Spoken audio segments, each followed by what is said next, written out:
भारत के यशस्वी प्रधानमंत्री, हम सबके आदरणीय श्री नरेंद्र मोदी जी, हमारे भारत के रक्षा मंत्री श्री राजनाथ सिंह जी, भारत के गृह मंत्री श्री अमित शाह जी और भारत सरकार में मंत्री पूर्व अध्यक्ष सम्माननीय नितिन गडकरी जी और यहां उपस्थित इस विजय मनाने के लिए एकत्र आए इतनी बड़ी संख्या में हमारे भारतीय जनता पार्टी के कार्यकर्ता बंधु और मीडिया और इलेक्ट्रॉनिक मीडिया और प्रिंट मीडिया के मेरे साथी, ये हम सबका सौभाग्य है कि आज चुनाव के नतीजे जो भारतीय जनता पार्टी के पक्ष में एक तरफा आए हैं, उसके विजय यात्रा के क्रम में आज इस सभा में इतनी बड़ी संख्या में सब आकर अपने यशस्वी प्रधानमंत्री जी का स्वागत करने, अभिनंदन करने आए हैं। आप सबकी ओर से और करोड़ों भारतीय जनता पार्टी के कार्यकर्ताओं की ओर से मैं भारत के यशस्वी प्रधानमंत्री आदरणीय नरेंद्र मोदी जी का हार्दिक अभिनंदन करता हूं, स्वागत करता हूं।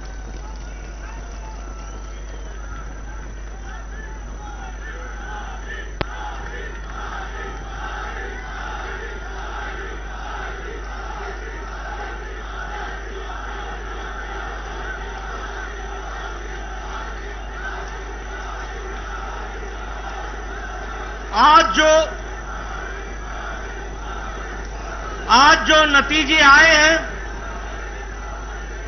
जिसमें हमें एक तरफा भारत की जनता का 4 राज्यों का जो आशीर्वाद मिला है, ये आशीर्वाद में जो योगदान भारत की जनता ने किया है, वो इस बात को बताता है कि आदरणीय यशस्वी प्रधानमंत्री मोदी जी के द्वारा चलाए गए कार्यक्रम, उनके द्वारा प्रतिपादित किए गए नीतियां, इन नीतियों को फिर से देश की जनता ने चुनाव में जीत हासिल करा करके मुहर लगाई है। इस बात के लिए मैं मतदाताओं का अपनी ओर से हार्दिक धन्यवाद देता हूं और साथ ही साथ प्रधानमंत्री मोदी जी का अभिनंदन करता हूं कि उनके नेतृत्व में एक बार फिर से एनडीए, एक बार फिर से भारतीय जनता पार्टी को प्रचंड जीत हासिल हुई है और लोगों ने उनकी नीतियां और उनके कार्यक्रम को मुहर लगाई है। इसके लिए मैं पुनः उनको बधाई भी देता हूं, धन्यवाद भी देता हूं और आप सबकी ओर से, करोड़ों कार्यकर्ताओं की ओर से और मतदाताओं की ओर से उनका हार्दिक अभिनंदन करता हूं, स्वागत करता हूं। मित्रों, जो नतीजे आज आए हैं वो इस बात को बताते हैं कि ये नतीजे बहुत तरीके से पहली बार राजनीति के दृष्टि से कुछ इंगित करते हैं, कुछ दिशा देते हैं, कुछ जिसे हम कहते हैं कि रास्ता बताते हैं कि भारत की राजनीति मोदी जी के नेतृत्व में किस प्रकार से आगे बढ़ रही है। अगर हम उत्तर प्रदेश की बात करें तो यह पहला मौका है कि 4 बार लगातार मोदी जी को उत्तर प्रदेश की जनता ने लगातार आशीर्वाद दिया है।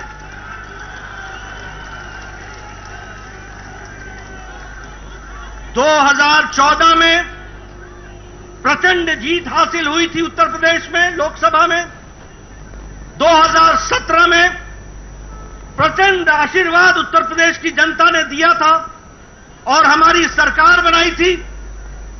और 2019 में फिर से लोकसभा में भारतीय जनता पार्टी को मोदी जी के नेतृत्व में आशीर्वाद मिला था और इस बार फिर से 2022 में चौथी बार लगातार भारतीय जनता पार्टी को आशीर्वाद मिल रहा है।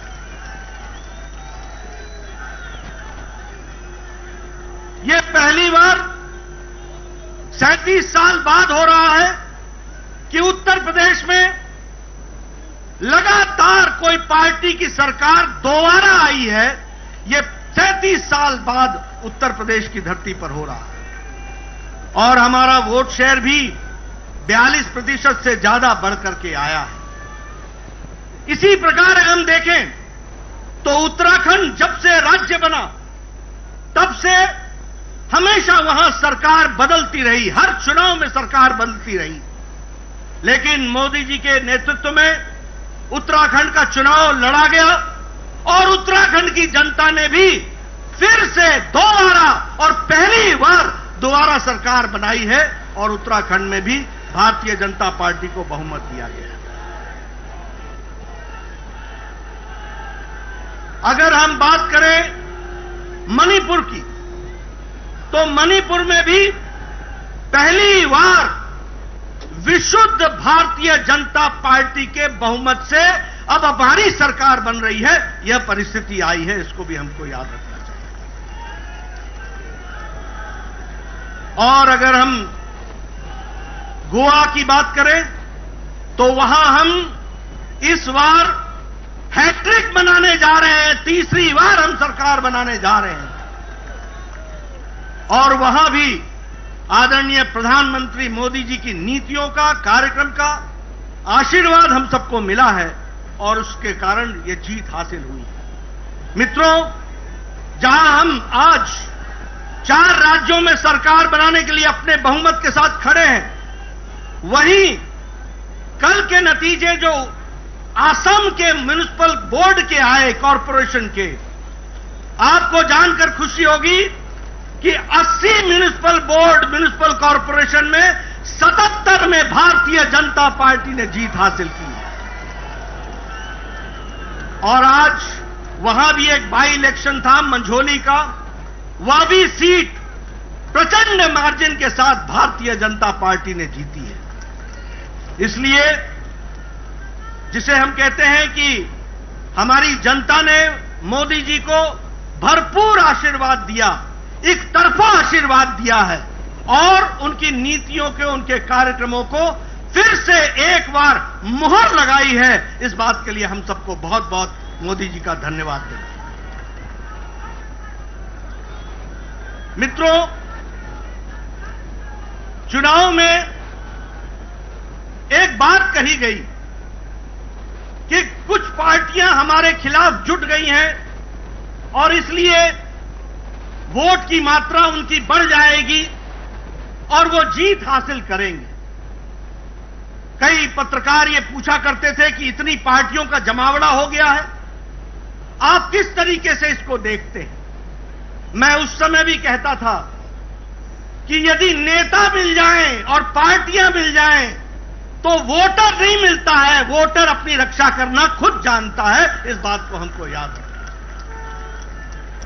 और मैंने यह भी कहा था कि चुनाव सिर्फ मैथमेटिक्स नहीं है, चुनाव सिर्फ अरिथमेटिक नहीं है, चुनाव केमिस्ट्री है।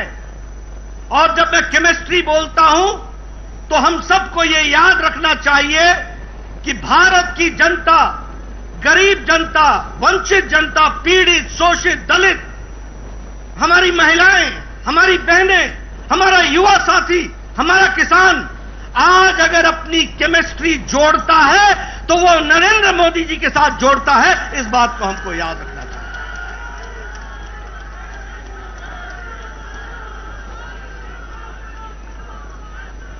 ये रसायन शास्त्र का मोदी जी की गरीबों के प्रति, जो वंचित थे, पीड़ित थे, शोषित थे, समाज के अंतिम पायदान पर खड़े थे, उनको सशक्तिकरण देने का काम मोदी जी ने किया, प्रधानमंत्री जी ने किया।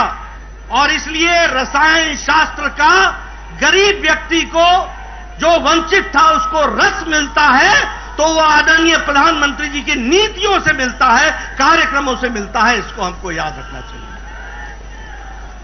मित्रों, जब हम गांव, गरीब, वंचित, पीड़ित, शोषित, दलित इनकी बात करते हैं तो हम साथ में यह भी कहते हैं कि चाहे उजाला हो, उज्ज्वला हो, सौभाग्य हो, आयुष्मान हो, प्रधानमंत्री गरीब कल्याण अन्न योजना हो, प्रधानमंत्री किसान सम्मान निधि हो, ये सारे के सारे कार्यक्रम साधारण व्यक्ति का सशक्तिकरण करते हैं। और वो साधारण व्यक्ति जब चुनाव आता है तो अपना कीमती मत को संभाल कर रखता है और मोदी जी के नाम पर वो कमल के निशान पर बटन दबाता है।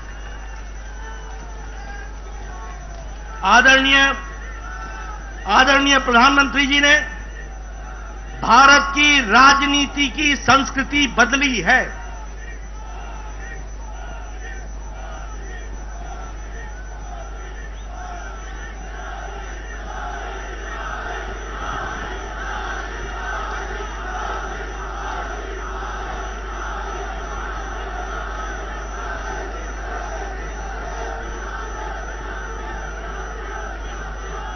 आदरणीय प्रधानमंत्री जी ने भारत की राजनीति की संस्कृति बदली है।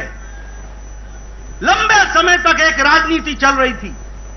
वह राजनीति थी भाई भतीजावाद, भ्रष्टाचार, सांप्रदायिकता, जातिवाद, परिवारवाद, क्षेत्रवाद। इनकी राजनीति लंबे समय से चल रही थी। लेकिन आदरणीय प्रधानमंत्री जी ने भारत की राजनीति बदल दी, उसकी संस्कृति बदल दी। अब रिपोर्ट कार्ड की राजनीति है। काम करोगे, जनता के बीच में जाओगे और जनता का आशीर्वाद लोगे। आज विकास की राजनीति है, आज सशक्तिकरण की राजनीति है, आज महिला सशक्तिकरण की राजनीति है, आज युवा सशक्तिकरण की राजनीति है, आज किसानों के सशक्तिकरण की राजनीति है। आज जो व्यक्ति समाज के अंतिम पायदान पर खड़ा था, जिसको कोई पूछता नहीं था, वोट का आधार मांगता था, वोट बैंक पॉलिटिक्स करता था, उसको मुख्य धारा में लाने का काम और सशक्तिकरण का काम किया है तो आदरणीय प्रधानमंत्री जी ने किया है, उनकी नीतियों ने किया है। मित्रों, जब मैं उत्तर प्रदेश की बात करता हूं तो हम जानते हैं 5 साल पहले वहां भय का वातावरण था, भ्रष्टाचार था, माफिया राज था, गुंडागर्दी थी, आतंकवादी दंडनाते थे, उनको नेताओं का संरक्षण मिलता था। लेकिन योगी जी ने लॉ एंड ऑर्डर को कंट्रोल करके वहां पर भय मुक्त समाज और भय मुक्त प्रदेश बनाने का काम किया तो आदरणीय योगी जी ने किया। और उत्तर प्रदेश की जनता ने भरपूर आशीर्वाद दिया। अभी मैं नतीजे देख रहा था, हम 2/3 बहुमत की तरफ बढ़ रहे हैं। यह परिस्थिति आकर के खड़ी हुई है। जो माफिया राज दंडनाते थे वो आज जेलों में बंद है। जो लोग भय का वातावरण बनाते थे वो आज खुद भयभीत हैं। यह परिस्थिति आज योगी जी ने की है, इसका भी हम सबको ध्यान रखना चाहिए और उनका भी हम धन्यवाद करें। अगर हम मणिपुर की बात करें, प्रधानमंत्री जी ने नॉर्थ ईस्ट का ये पहले प्रधानमंत्री हैं जिन्होंने एक्ट ईस्ट पॉलिसी, पूर्व की ओर देखो और काम करो, पूर्व को संभालो और मुख्य धारा में शामिल करो। 50 बार आदरणीय प्रधानमंत्री जी नॉर्थ ईस्ट में आपका प्रवास हुआ है और आपने उनके दर्द को समझा है और उनको राहत दिलाई है और मुख्य धारा में उनको लाए। यही नॉर्थ ईस्ट बंद, ब्लॉकेड के लिए जाना जाता था, आज शांति और विकास के लिए जाना जाता है। और मणिपुर में भी पहली बार विशुद्ध भारतीय जनता पार्टी की सरकार बनी है। अगर हम बात करें उत्तराखंड की तो यह भी हम दोबारा जीत करके आ रहे हैं, पहली बार मौका मिला और यहां भी विकास हर दृष्टि से हो रहा है। और जो मोदी जी ने कहा कि उत्तराखंड अगले दशक उत्तराखंड का होगा, इसको उत्तराखंड की जनता ने अपनाया है, समझा है, जाना है और भारतीय जनता पार्टी को मुहर लगाई है। मित्रों, अगर मैं ये हम सब लोग यहां बैठे हैं बिना मास्क के और नजदीक बैठे हैं। ये संभव अगर हुआ है तो आदरणीय प्रधानमंत्री जी के अथक प्रयास से हुआ है।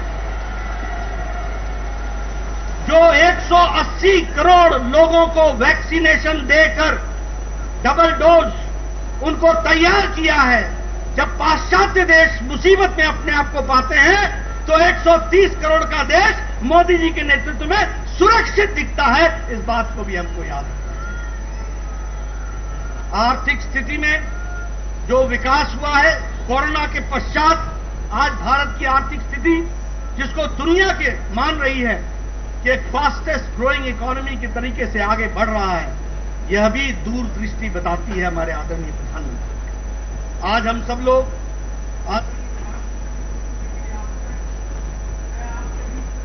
नहीं रहूंगा।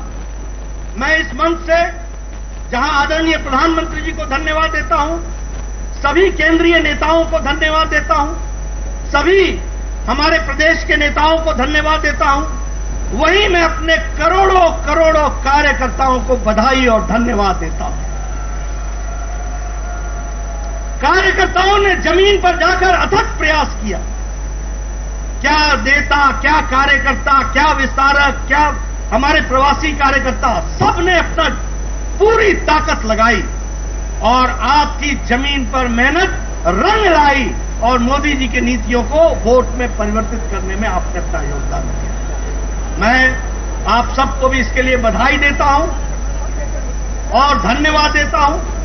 इसी तरीके से हम लोगों ने आगे बढ़ना है और 2024 में भी इससे और आगे बढ़ करके जाना है और आप सब कार्यकर्ताओं ने अथक प्रयास अपना जारी रखना है, ऐसा मैं आपसे निवेदन करना चाहता हूं। आपके राष्ट्रभक्ति को मैं सलाम करता हूं। आपके राष्ट्रभक्ति के साथ, पार्टी के साथ खड़े होकर के कार्य को करने की मैं साधुवाद देता हूं और इसी प्रकार से हम सब लोगों ने आगे बढ़ना है और भारत को मोदी जी के नेतृत्व में यशस्वी बनाना है। इस काम को, इस लक्ष्य को लेकर हम चलेंगे। इन्हीं शब्दों के साथ बहुत बहुत धन्यवाद। आप सब लोगों ने मेरी बात